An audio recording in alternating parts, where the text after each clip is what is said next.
Assalamualaikum warahmatullahi wabarakatuh. Nama saya Haristedi Ramadhani. Saya dari kelas 12 IPS 1 ingin menjelaskan perkembangan Islam di Eropa. Islam masuk ke Eropa sejak masa kekhalifahan dinasti Umayyah. Daerah yang pertama kali dimasuki agama Islam adalah Andalusia atau Spanyol. Di wilayah itu, agama Islam sempat jaya dan umat Islam mampu mendirikan kerajaan Islam selama hampir 2 abad lamanya. Oleh sebab itu, tidak aneh jika agama Islam di Eropa kemudian mengalami perkembangan yang signifikan sampai saat ini. Meskipun mayoritas penduduk negara-negara di benua Eropa beragama Kristen, Islam mulai tumbuh kembali di bumi Eropa. Umat Islam tinggal di hampir semua negara di Eropa, dan agama Islam mengalami perkembangan dari waktu ke waktu. Negara-negara itu antara lain sebagai berikut. Spanyol. Dahulu Spanyol bernama Andalusia. Daerah itu pernah dikuasai oleh pemerintahan Islam, kemudian berdiri sendiri sebagai kerajaan Islam, tetapi mengalami kehancuran pada tahun 1492 oleh pasukan Kristen di bawah pimpinan Ferdinand dan Isabel. Oleh sebab itu, banyak sisa peninggalan umat Islam di sana dan masih berdiri kukuh sampai saat ini. Meskipun kaum Kristiani berupaya membumi hanguskan Islam di tanah Spanyol, nilai-nilai Islam masih tetap tumbuh di wilayah itu. Pada tahun 1975, sekelompok pemuda Spanyol ramai-ramai menyatakan diri masuk Islam di Inggris. Kemudian mereka pulang ke negaranya dan mendirikan lembaga masyarakat Muslim Cordova.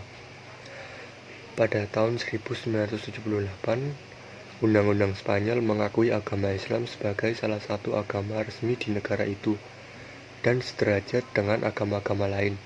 Oleh karena itu, umat Islam di Spanyol dapat melaksanakan sholat Idul Adha di depan katedral, dahulu bekas masjid, setelah mendapat izin dari uskup dan wali kota Cordova. Pemerintah Spanyol mulai menerapkan teori kerukunan antar umat beragama. Kedua, Austria. Bersama dengan lahirnya abad kebangkitan Islam di ibu kota Austria, Wina, diresmikan Islamic Center yang pertama kali. Gedung Islamic Center ini dapat menampung 30.000 umat Islam. Di sampingnya berdiri sebuah masjid jami yang cukup megah dan gedung perpustakaan yang menyediakan buku-buku bacaan keagamaan, serta sebuah madrasah yang khusus mempelajari Al-Quran. Presiden Austria Rudolf dan Perdana Menteri Bruno Kreisky dalam sambutan peresmian Islamic Center tersebut mengatakan bahwa ia berjanji akan melindungi agama dan umat Islam karena termasuk agama kedua terbesar di negaranya. Ketiga, Belgia merupakan negara kerajaan yang telah mengakui agama Islam sebagai agama resmi di negaranya. Di samping agama lainnya, hal ini dicantumkan dalam Undang-Undang Negara Belgia yang diumumkan pada tanggal 17 Juli 1974. Pada tahun 1975, kurikulum pendidikan agama Islam telah dimasukkan ke dalam kurikulum nasional, dan guru-gurunya telah mendapat perhatian yang baik dari pemerintah. Bahkan banyak pula yang diangkat sebagai pegawai negeri. Di antara mata pelajaran agama Islam yang masuk kurikulum nasional Belgia adalah Al-Quran, hadis, bahasa Arab, dan pendidikan agama Islam. Keempat, Jerman. Sampai saat ini pemerintah Jerman masih belum mengakui agama Islam sebagai resmi di negara itu. Meskipun demikian, agama Islam di sana dapat berkembang dengan baik. Di Jerman telah berdiri organisasi Islam Zentrum yang memiliki dana cukup besar dan mempunyai cabang yang cukup banyak sampai ke luar negeri, seperti di Belanda, Swiss, dan Belgia. Berkat kegigihan organisasi itu, umat Islam di Jerman terus bertambah hingga mencapai 500.000 orang. Masjid-masjid banyak dibangun hampir di setiap sudut kota yang terdapat kaum muslimin dan jumlahnya mencapai 600 buah. Masjid di sana rata-rata berlantai 3 yang masing-masing memiliki fungsi berbeda-beda. Lantai pertama untuk pertemuan umat Islam, lantai kedua untuk madrasah, dan lantai ketiga untuk sholat berjamaah. Kelima, Belanda.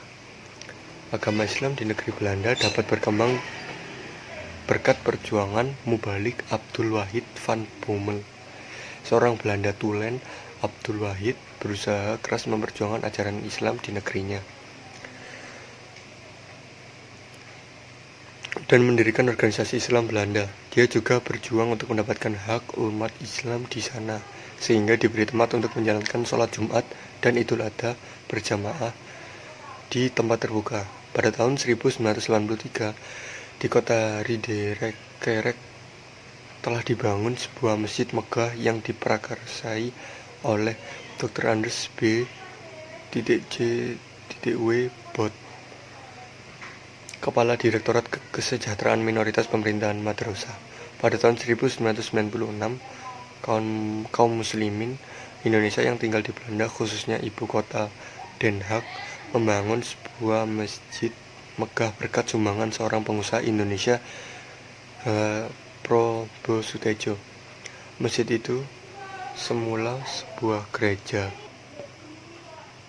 yang kemudian dibeli dan direnovasi menjadi masjid. Kemudian Inggris. Agama Islam berkembang di Inggris dengan membahagiakan. Hal itu merupakan hasil kerja Moza Robes, seorang yang sangat berjasa dalam sejarah perkembangan Islam di negara kerajaan itu. Di Inggris terdapat organisasi Muslim Bengali Dakwatul Islam. Organisasi ini giat mencetak kader-kader mubalik, kemudian mengirimkannya ke berbagai wilayah di Inggris. Pada tahun 1984 di kota Wales, Inggris, telah dibangun sebuah masjid megah dan Islamic Center oleh Duta Besar Republik Arab Yaman, Ahmad Daifilah Al-Azib.